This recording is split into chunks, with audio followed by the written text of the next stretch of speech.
It was 2003. In the town of Torranceville, Texas, there were five kids: Ram, John, Noah, Ava, Luke. They were living in the same society. They were friends since childhood. It was the day of their sleepover on Friday, the 13th of June. They were playing Uno. As they felt bored, they started to play Truth or Dare. It was over for them. John dares Luke to go out into the dark, deep jungle, which was located behind their houses. This was supposed to be a joke until Luke actually accepted the dare. He goes out into the dark alone. After he reaches a pretty far distance away from the house, he gets lost from his path. He walks on a direction, guessing that it's the correct way back. He sees a structure which was unlike a haunted castle, nor like a fair. Then he remembers that he has his phone on him. He tries to use maps, but he doesn't get the signal because he was too far inside the jungle. This caused him to be more scared, but at last he reaches the house by trying to get the signal for his phone. After their worry, which led them to think that Luke had died, they were relieved that he survived.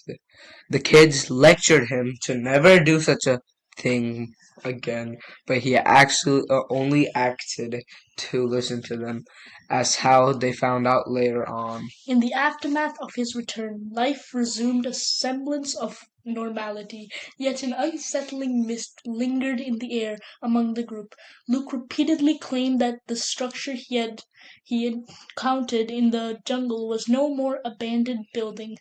It harbored an unsettling presence, as if it had been anticipating his arrival.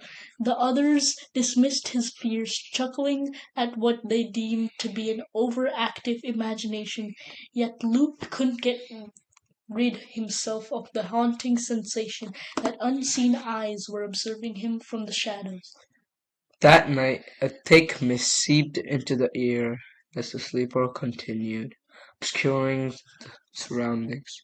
While the group tried to play Uno, Luke struggled to focus, his gaze drawn to the jungle beyond the windows, shrouded in fog. The laughter of his friends faded into distant echoes, and the eerie whispers that had followed him from the jungle returned, intertwining with the mist and wrapping him in a chilling embrace.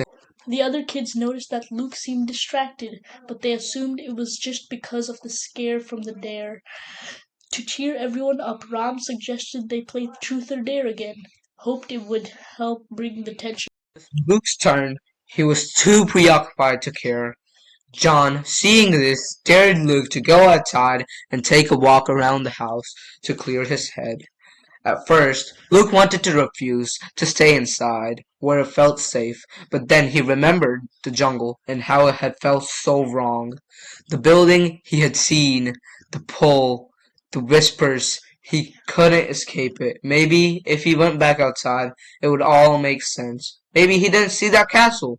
Maybe it's all just his imagination. Reluctantly, Luke accepted the dare and stepped outside into the cold, misty air. The fog wrapped around his ankles like ghostly fingers, and his friends watched from the window, unaware of his unease. Each heavy step felt as if the mist was pulling him towards something inexplicable, amplifying his curiosity and tension. As he approached the tree line, a chilling mist swirled around his legs, wrapping him in an eerie embrace that echoed the dread welling up inside him. The jungle seemed to be calling him once more. He stopped at the edge, peering into the shadowy depths, where the foliage blurred with the gray haze. His phone buzzed, but as he checked, it was for a weather alert. The screen flickered, glitching as if the fog was interfering. Trying to turn it off provide proved futile, and then he heard the whispers again, faint but clear, luring him from deep within the jungle, beckoning him into the mist.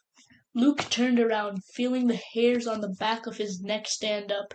He couldn't tell if it was his imagination, but it felt as if the jungle was alive, watching him. The wind picked up and the trees seemed to shift, their branches reaching out as if trying to grab him. He quickly ran back to the house, his heart pounding in his chest. When he reached the back door, he almost collapsed, his breath coming in ragged gasps. The kids inside were confused but relieving to see him back. "What's wrong?" Noah asked, noticing the panic in Luke's eyes. I heard something," Luke stammered. In the jungle. It wasn't just my head. I think somebody's in there." The group looked at him, unsure whether to believe him or to brush it off as just the lingering fear from his hair. But Luke wasn't sure anymore. The jungle wasn't like it is used to be. Something had changed, and he wasn't sure if it was real or if it all was in his head. But he couldn't shake that feeling that it was watching him. As the night went on, the kids tried to act normal, but Luke couldn't forget what had happened. His friends tried to comfort him, suggesting it was just the dark playing tricks on him, but Luke couldn't ignore the feeling that something was wrong. The rest of the night passed in uneasy silence, each of them pretending everything was fine, but deep down they all felt it. The jungle was not just a place in the woods, it had become something else entirely. Days were anything but ordinary. Each of the kids began to feel the unease Luke had described, though none of them wanted to admit it out loud. Small, strange occurrences started to unfold in their daily lives. Ava's dog, a normally docile Labrador named Max, refused to go near the backyard anymore, barking and growling whenever she tried to coax him closer to the tree line. Noah's younger sister claimed she saw shadowy figures moving in the woods at night, and Rom swore he heard faint whispers when he left his window open. Despite their growing fears, none of them could bring themselves to confront Luke about what had happened in the jungle that night. But Luke was different now, quieter, more withdrawn. His usual jokes and cheerful personality were gone, replaced by a distant stare and a nervous energy that seemed to radiate from him.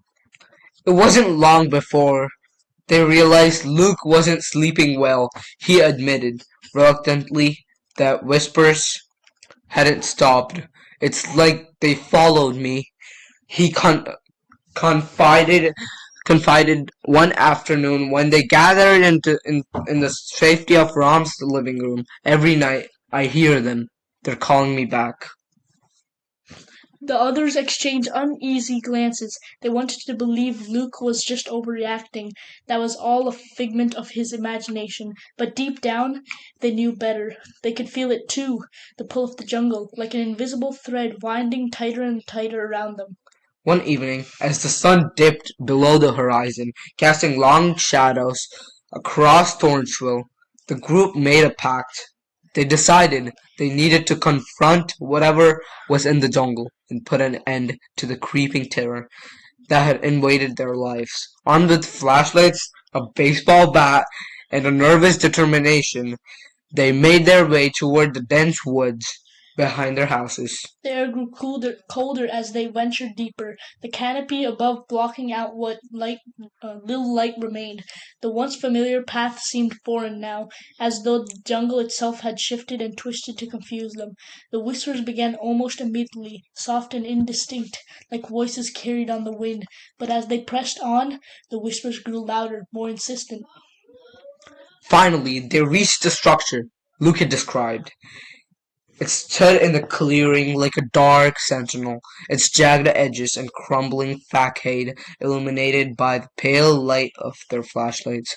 It was neither a castle nor a fairground, but something far older, something that didn't belong in this world.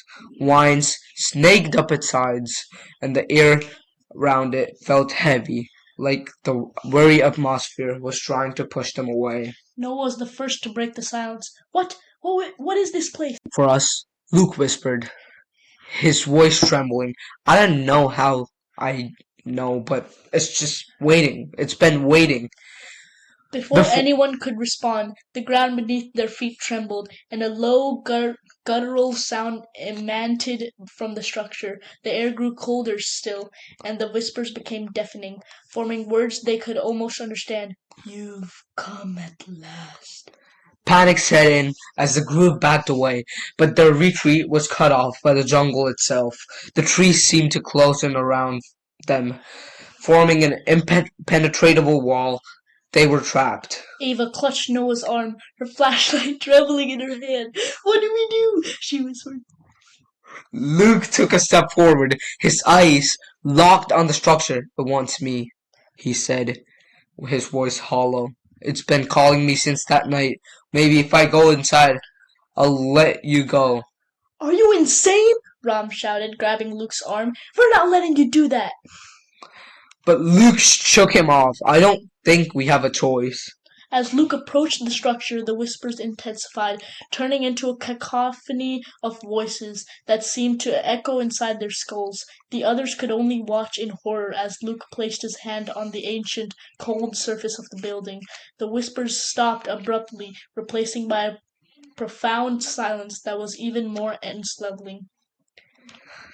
Then, with a sound like crackling stone, a door appeared where there had been none before. It swung open, slowly revealing a darkness so deep it seemed to swallow the light from their flashlights. Luke turned to his friends, his expression a mixture of fear and resignation. "Stay here. If I don't come back, just go."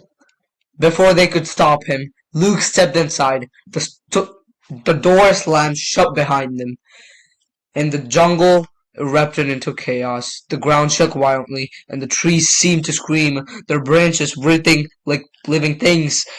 The others huddled together, their terror rendering them powerless to move. And then, just as suddenly as it had begun, the chaos ceased. The jungle fell silent once more, the air still and heavy. The structure was gone, leaving behind nothing but an empty clearing. But they didn't know what was happening inside. They searched the jungle, hoping against the hope that they would find their friend. But Luke had vanished without trace, and the whispers had stopped. The jungle returned to its usual stillness, but it was a silence that felt wrong, like the calm after a storm that had only just. Hours turned into days after Luke disappeared into the strange structure, and Thornsville began to feel like a ghost town for the remaining kids. The jungle loomed over them, dark and silent, a constant reminder of what they had lost. Ava, John, Noah, and Ram could barely sleep. The memories of that night haunted them, the guilt of not stopping Luke eating away at their hearts. But what they feared most was the possibility that the whispers would return. For a while it seemed the jungle had quieted, but on a muggy summer evening, exactly 13 days after Luke disappeared, the silence broke. It began with Ava, who woke to the sound of faint tapping at her window. She sat up in bed, heart pounding, straining her ears. The tapping came again, rhythmic and deliberate. Gathering her courage, she peeked through the curtains, but saw nothing but the inky darkness outside. As she turned away, a faint, high-pitched laugh echoed through the night. It wasn't her imagination; it was real. The next morning Ava told the others, who reluctantly admitted they had experienced strange things too.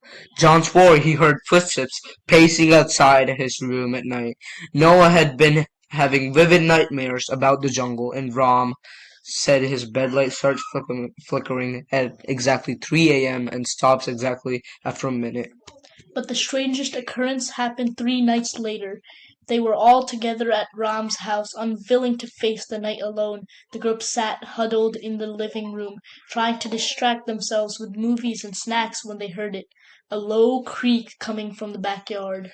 Noah grabbed a flashlight, and the group cautiously made their way to the back door. They opened it slowly, the beam of light cutting through the darkness. The jungle was still and quiet. Too quiet. That's when they saw it. Standing at the edge of the tree line was the structure. It had reappeared exactly as it had been before, weathered and ancient, with vines crawling up its sides. The kids froze, their breath catching in their throats. was back too, but this time it wasn't shut. It stood slightly ajar, a faint glow emanating from within. "We're not going back there," Ava whispered, clutching Ram's arm.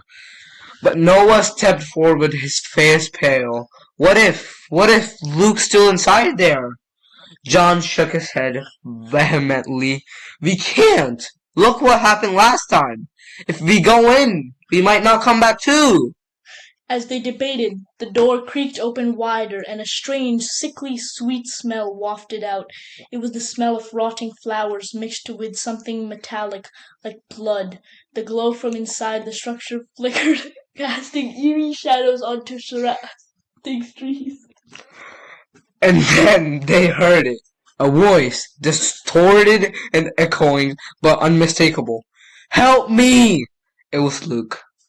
"Did you hear that?" Noah whispered, his voice trembling. "Luke!" Ava shouted, stepping closer to the door, but Ram grabbed her arm. "Wait, what if it's not him?" Before anyone could stop her, Ava broke free and rushed toward the structure. She stopped at the door, peering inside. "Luke," she called hesitantly. The glow brightened, and for a moment she thought she saw a figure standing in the shadows. But as she stepped closer, something moved, something wrong. A figure emerged, but it wasn't. It was a clown. Its face was grotesque, a painted smile stretched far too wide across its pale, cracked skin. Its eyes glowed a sickly yellow, and its oversized, tattered suit was stained with something dark and wet. The clown stood motionless, its head tilted at an unnatural angle as it stared at Ava. Then slowly it raised a hand and waved. Ava screamed and stumbled back, falling to the ground. The others rushed to her side, their flashlights illuminating the figure in the doorway. The clown didn't move, but seemed to be grinning wider now, its yellow eyes locking onto each of them in turn. John shouted, yanking Ava to her feet. The group sprinted back toward Rom's house, slamming the door shut behind them. They locked every window and door, their hearts pounding as they tried to catch their breath. But the clown's face was burned into their minds. They stayed up all night, too terrified to sleep. By morning, when they finally dared to look outside, the structure was gone again. But the fear lingered, and they knew it wasn't over. Over the next few days, the clown began to haunt them. They saw glimpses of it in reflections, its yellow eyes watching them from mirrors and windows. Sometimes they would hear its laughter, soft and mocking, just on the edge of their hearing. And the jungle wasn't done with them yet. The whispers returned, louder and more insistent, and they all began having the same dream. In it, they stood before the structure, the door wide open, and they saw a person who was looking both like Luke and that clown. They felt the pull, stronger than ever, as if the jungle itself was demanding them to come back. The next day, they all gathered asking each other, "Is Luke the clown?" But Ava interferes and says, "Guys, stop thinking like that. Maybe that clown held Luke captive. Luke wouldn't scare us like that." The group realized they couldn't escape it. Whatever had taken Luke, whatever was inside that structure, it wasn't going to let them go.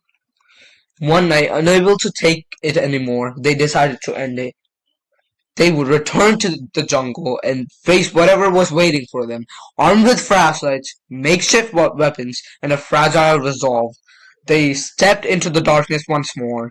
The jungle seemed to welcome them this time, the whispers guiding them to the clearing. The structure stood there, waiting. The door was wide open, the glow from within casting long shadows. Chapter 3. The group froze, its oversized shoes squeaking eerily against the stone as it moved forward, its movements jerky like a puppet being controlled by invisible strings. The flickering light from inside the door cast warped shadows across the clearing, making the clown appear larger, more menacing. "You've come back!" it repeated, its voice a guttural hiss that echoed unnaturally, as though it were speaking directly inside their heads. "Good, the master's waiting." "The master?" Ava whispered, clutching Noah's arm. Who is the master?" The clown didn't answer. Instead, it tilted its head, its glowing eyes narrowing as it stared directly at Ram.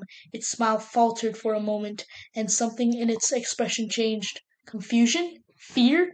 But the moment passed, and its grin returned, wider and more grotesque than before. Ram stepped forward, his jaw clenched. Whoever this master is, we're not playing your sick game. Let Luke go, and leave us alone. The clown's laugh was sharp and mocking, a sound that made their blood run cold. Luke, it said, drawing out the name like it was savoring it. Oh, Luke is with us now. He belongs to the jungle. Ava gasped, tears welling in her eyes. No, you're lying. He's alive. He has to be. Snapped toward her, its movements sudden and unnatural. Alive? Is that what you think? It leaned closer, its painted face inches from hers. You should have hope he's not, because where he is now, there are fates worse than death. Rams has balls into fists, his muscles tensing. Get away from her, he growled, stepping between Ava and the clown. I'm warning you. The clown straightened, its grin never wavering. And what are you going to do? It taunted. Punch me? Hit me with your little flashlight? It took a step closer to Ram, its glowing eyes locking onto his. You're brave, aren't you? Different from the others, but bravery won't save you here. Ram didn't flinch. Instead, he stepped closer, closing the gap between them. You don't scare me, he said coldly. Whatever game you're playing, it ends.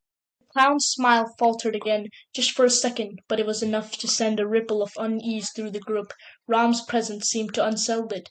Through it quickly reverberated, letting out another shrill laugh. You don't know what you're dealing with, the clown hissed. The jungle chose you for a reason. All of you. And there is no escaping it now. As it spoke, the jungle seemed to come alive around them, the wind picking up, howling through the trees, and the whispers grew louder, overlapping until they became a deafening roar. The structure's glow intensified, casting an eerie pulsating light that made that shadow dance like living things. Ava grabbed Ram's arm, her voice trembling. We need to get out of here now.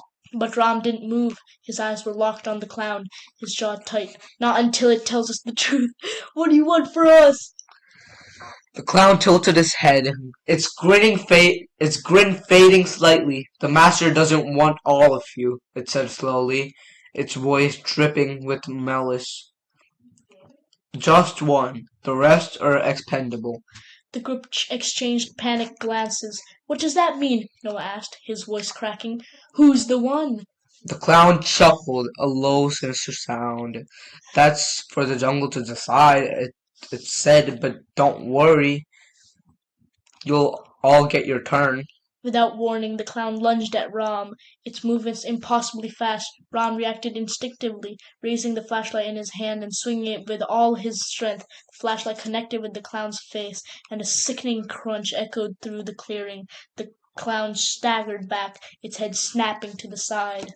For a moment there was silence, then slowly the clown turned its head back toward Ram, his glowing eyes blazing with fury. The smile was gone now, replaced by a snarl that revealed rows of jagged yellow teeth. You'll regret that, it hissed, its voice echoing unnaturally. Before it could move again, Ram grabbed a thick branch from the ground and swung it with all his might. The branch splintered against the clown's chest, but it didn't stop moving.